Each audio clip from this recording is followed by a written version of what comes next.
আসসালামু আলাইকুম। ইসলামী দলগুলোর মধ্যে কেন এখনো জোট হতে পারেনি? আসলে আমি সেই কথাটা একটু বলে দেই।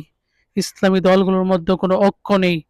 তারা নিজেদেরকে নিজেরা নেতা মনে করে। তারা কাউকে আমির মানতে চায় না। সহজে কাউকে তারা দাম দিতে চায় না। তাদের ভিতরে আছে অনেক বেশি অহংকার।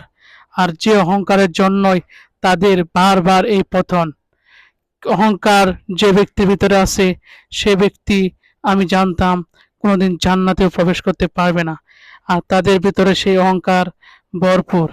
আরেকটি কথা আমি বলবো, এই বাংলাদেশে যদি ইসলামী রাষ্ট্র প্রতিষ্ঠা করতে হয় তাহলে ইসলামী আন্দোলন, জামাত, হেফাজত এবং কি আরো যে ইসলামিক ছোট দলগুলো আছে সবাইকে ঐক্যবদ্ধ হতে হবে।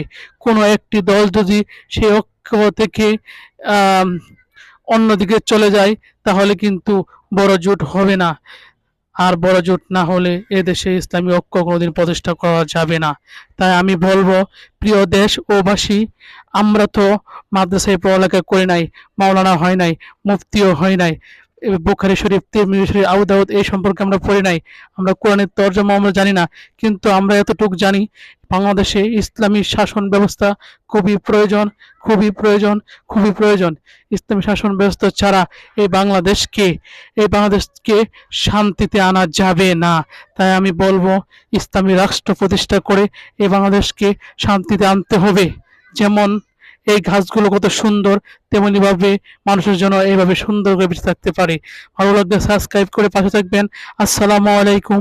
প্রিয় বাংলাদেশ, নারে তাকবীর, আল্লাহু আকবার।